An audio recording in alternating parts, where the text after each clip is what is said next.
Olá, bem-vindos a mais uma conversa aqui no The Deep Dive. Hoje a gente vai mergulhar num tema que, assim, parece super complexo, coisa de livro de filosofia, mas que na verdade a gente usa o tempo todo, sem nem perceber, que são os 3 pilares do raciocínio lógico. A nossa fonte para essa análise é uma aula super didática que eu achei. Ela descomplica o jeito como a gente chega em qualquer conclusão, sabe? Sim, é uma ótima maneira de colocar. E a nossa missão aqui é bem clara, eu acho. É entender a diferença, na prática mesmo, entre dedução, indução e abdução. Isso. A ideia não é sair decorando o termo esquisito, mas conseguir, sei lá, identificar as ferramentas que a nossa própria mente usa para montar um argumento, né? Exato. Para decidir uma compra, para tudo. Sim, no fim das contas, para dar algum sentido para o mundo. Eu diria que esses métodos são tipo a gramática do pensamento. É uma boa analogia. A gente aprende a falar muito antes de saber o que é um sujeito, um predicado. Verdade. Da mesma forma, a gente usa esses raciocínios o tempo todo. O que o material que a gente analisou faz é forçar a gente a olhar para essa estrutura, que já está lá, escondida no nosso dia a dia. E ele faz um ponto interessante, né? De que não é bem lógica proposicional. Exato. Ele ressalta que o lugar disso é mais no campo do raciocínio analítico, ou seja, a lógica que a gente usa na vida real. Ok, vamos analisar isso então. Acho que o melhor lugar para começar é pelo método mais quadradinho, o mais estruturado, A dedução. a dedução. Lendo o material, uma analogia que me chamou a atenção foi a da matemática. Sim, faz todo sentido. O matemático não chega numa fórmula, tipo testando um monte de número. Não. Ele prova uma regra geral e, a partir daí, ele deduz como ela se aplica em casos específicos. Perfeito. A mecânica é essa. É sempre esse movimento do geral para o particular. Você tem uma regra grande, universal, e aplica num caso pequeno específico. E o ponto-chave, pelo que eu entendi, é que a conclusão é inevitável. É inevitável, ela já está contida ali, não tem para onde fugir. Por isso o foco é na validade. Um argumento desses não é bom ou ruim. Ele é classificado tecnicamente como válido ou inválido. Ah, aqui é onde a coisa começa a clicar para mim. O material traz aquele exemplo clássico que talvez o pessoal lembre da escola. Mas o jeito que eles desmontam a lógica é o que faz a diferença. É assim, premissa 1, que é a regra geral. Todo baiano gosta de acarajé. Certo. Premissa 2, o caso particular. Elaine é baiano. E a conclusão, que vem amarradinha, logo, Elaine gosta de acarajé. Perfeito. E o ponto crucial é esse. Se a gente aceita as duas premissas como verdadeiras, a conclusão tem que ser verdadeira. Não existe outra possibilidade. É um sistema fechado, sabe? Super confiável, porque a conclusão é 100% garantida pelas premissas. Mas, peraí, me surgiu uma dúvida aqui. E se a primeira premissa for falsa? Quer dizer, eu conheço baianos que não gostam de acarajé. E se, na vida real, o Elaine, coitado, odeia acarajé? O argumento continua sendo válido, mesmo que a conclusão seja uma mentira? Essa é a pergunta de ouro. E a principal fonte de confusão. A resposta é sim, o argumento continua sendo logicamente válido. Mesmo com a conclusão sendo falsa? Mesmo com a conclusão sendo falsa. A validade lógica se refere só à estrutura do argumento, à conexão entre as partes. Ela não diz nada se as premissas são verdadeiras do mundo real. Ah, entendi. Ou se ele vai te levar a uma conclusão falsa. É o famoso lixo entra, lixo sai. A dedução é uma máquina perfeita, mas a qualidade do que sai depende da qualidade do que você coloca dentro. Entendi. Então a validade é sobre a forma, não sobre o conteúdo. A máquina funciona, mas a gente tem que garantir o material que a gente põe nela. Exatamente. Faz sentido. A dedução te dá essa certeza, essa segurança quase matemática. Mas e quando a gente não tem uma regra geral para começar? Na maioria das vezes a gente não tem, né? Pois é. Na vida real a gente raramente tem um manual de regras. Então a gente precisa de outra ferramenta, certo? Exatamente. E essa outra ferramenta é o movimento oposto, é a indução. Se a dedução vai do geral para o específico... A indução vai do específico para o geral. Isso. Ela parte de observações, de casos particulares, para tentar criar uma regra geral. É o motor da ciência experimental. Um biólogo observa centenas de cisnes, vê que todos são brancos induz uma regra. Todos os cisnes são brancos. O que é fascinante, e o material deixa isso bem claro, é que a conclusão da indução sempre vai além. Ela dá um salto, uma extrapolada. Exato, ela transcende os dados. O biólogo não viu todos os cisnes do mundo, mas ele generaliza para todos. É por isso que aqui a gente não fala mais em válido ou inválido, né? Isso, a gente muda o vocabulário. A gente passa a falar em forte ou fraco. Um argumento indutivo é forte se as evidências dão um bom suporte. Ele é fraco se o suporte é pequeno. Mas nunca tem 100% de certeza. Nunca. É sempre uma probabilidade, nunca uma garantia. Sempre pode aparecer um cisne negro lá na Austrália e quebrar a regra toda. O material traz uns exemplos do dia a dia que são perfeitos para ilustrar esse salto. O primeiro é de uma sala de aula. Imagina a cena. O professor começa a corrigir as provas e vê. O aluno 1 tirou 10. O aluno 2 tirou 10. O aluno 3 tirou 10. Uhum. Aí ele para e conclui. Nossa, então todos os 100 alunos da sala tiraram 10. Isso é uma conclusão que claramente extrapola, né? Um salto gigantesco. E nesse caso, um salto bem fraco. Se ele tivesse corrigido 99 provas e todas fossem 10, aí a conclusão de que a 100ª também é 10 seria um argumento indutivo extremamente forte. Claro. A força da indução está ligada à qualidade e à quantidade da amostra. Tem outro exemplo que é ainda mais comum. Uma pessoa compra um computador da marca X e ele quebra na primeira semana. Ah, clássico. Baseada nessa única experiência, ela conclui que não deve comprar outro da mesma marca para o filho, porque, nas palavras dela, com certeza vai dar o mesmo problema. Nossa, isso é a cara de site de reclamação, né? Uma pessoa tem uma experiência ruim e já decreta que a marca inteira não presta. Totalmente. É um mecanismo de defesa que a gente até entende, mas como raciocínio é uma indução bem fraca. Baseada num único caso. É a famosa generalização apressada, que, aliás, é a mãe de muitos preconceitos e estereótipos. A gente pega uma ou duas experiências ruins com um grupo e pronto, cria uma regra geral para todo o grupo. É o raciocínio indutivo usado de forma perigosa. Total. Mas o material também mostra o lado bom, o lado científico da coisa. O exemplo é: observação 1. Cães, gatos e macacos têm coração. Certo? Observação 2. Cães, gatos e macacos são mamíferos. A partir daí, a ciência induz a regra geral. Logo, todos os mamíferos têm coração. Sim. Aqui, partimos de alguns exemplos para criar uma regra que se provou até hoje muito forte e útil. É a base do método científico. Exato.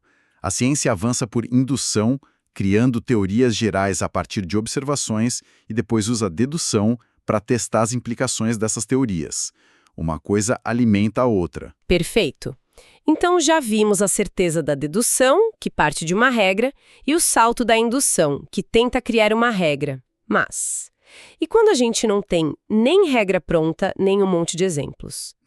E quando a gente só tem uma pista, um resultado final e precisa trabalhar para trás para entender o que aconteceu? Tipo um detetive. Exatamente, tipo um detetive. E aí entra o nosso terceiro e, para mim, talvez o mais interessante método, a abdução. O material descreve como o raciocínio do detetive, e é a analogia perfeita. A abdução não quer provar algo com certeza absoluta, nem criar uma regra universal. O que ela quer, então? Ela quer encontrar a explicação mais provável para um fato que já aconteceu. Ela trabalha com hipóteses. Diante de um efeito, a gente tenta adivinhar a causa mais plausível. Os exemplos que o material usa para isso são muito visuais. Eu adorei. O primeiro é o das pegadas na areia. Sim. Imagina, a gente está na praia e vê um par de pegadas, uma do lado da outra, seguindo pela orla. O que causou aquilo? Aí vem as hipóteses. Certo. Poderia ser uma pessoa andando normalmente, ou, como o texto brinca, poderiam ser 2 sacis pererês pulando juntos. Pouco provável. Ou 2 pessoas andando abraçadas de lado. Existem múltiplas hipóteses. Teoricamente, todas são possíveis, mas por abdução a gente não trata todas como iguais. A gente busca a melhor explicação, a mais simples, a mais coerente. E nesse caso seria... A hipótese de que uma única pessoa passou por ali, deixando as marcas do pé direito e esquerdo. É de longe a mais razoável. Não é uma certeza, mas é a inferência que faz mais sentido. O outro exemplo é ótimo também, o da grama molhada. Digamos que a gente conhece a regra. Se chove, a grama fica molhada. Ok. Aí um dia a gente acorda, olha pela janela e vê o fato. A grama está molhada. A conclusão abdutiva, a melhor explicação seria... Tudo indica que choveu durante a noite. Exato. E o texto faz questão de frisar que outras explicações existem. O vizinho pode ter ligado o sistema de irrigação. Ou, sei lá, um caminhão-pipa passou e molhou tudo. Ou, num cenário bem criativo, um ladrão roubou uns baldes de água e derrubou na fuga. Mas entre todas as possibilidades, a chuva é a causa mais provável. É a melhor explicação abdutiva. Mas aí fica uma questão. O que faz uma explicação ser melhor que a outra? Isso não é meio subjetivo? É uma ótima pergunta. E não é totalmente subjetivo. Geralmente, a melhor explicação é a que é mais simples, a que exige menos suposições mirabolantes. A navalha de Ockham. O princípio da navalha de Ockham. É mais simples supor que choveu do que inventar uma história sobre um ladrão de baldes. E também, a melhor explicação é a que é mais coerente com o resto que a gente sabe sobre o mundo. Chuva é comum. Ladrões de balde d'água, nem tanto. Faz sentido. Médicos usam a abdução o tempo todo para fazer diagnósticos. Eles veem os sintomas, que são o resultado, e buscam a doença, a causa, que melhor explica aquele conjunto de sintomas. Que legal. Isso clareia muito. Então, o que tudo isso significa quando a gente junta as peças? Para consolidar, o material que a gente analisou apresenta um exemplo final do filósofo Charles Sanders Peirce, que compara os 3 métodos usando algo super simples: um saco de feijões. Ah, essa é a prova de fogo. É a prova de fogo, para ver se a gente entendeu mesmo a diferença.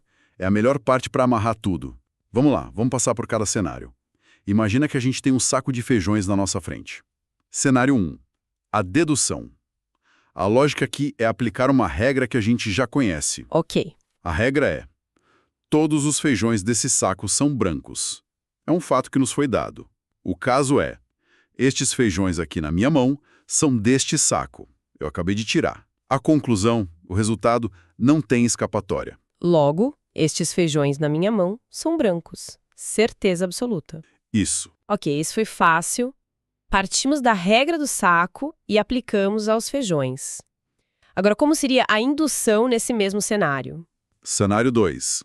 A indução. Aqui a gente não sabe a regra, a gente quer criá-la. O caso é: estes feijões aqui na minha mão são deste saco. Eu tiro um punhado. O resultado que eu observo é: nossa, estes feijões são todos brancos. E a conclusão? A conclusão, que é o nosso salto, a nossa generalização, é a criação da regra. Logo, todos os feijões deste saco devem ser brancos. Ah, entendi. A gente usou uma amostra de feijões para criar uma regra sobre o saco inteiro. É uma conclusão provável, mas não 100% garantida. Pode ter um feijão preto lá no fundo. Exatamente. E por fim, o cenário 3. A abdução. Aqui a lógica é outra. É sobre explicar o mistério. Certo. A regra que a gente conhece é: todos os feijões daquele saco ali no canto são brancos. O resultado que a gente observa é: olha só, eu achei estes feijões aqui na mesa e eles são brancos. E aí? A conclusão, que é uma hipótese sobre o caso, é: logo, estes feijões aqui da mesa podem ter vindo daquele saco. Genial! Na abdução, a gente tem uma regra sobre o saco e um resultado, que são os feijões na mesa. E a gente usa a regra para criar a explicação mais provável para o resultado. Exatamente. Não prova nada, mas é a melhor pista que a gente tem.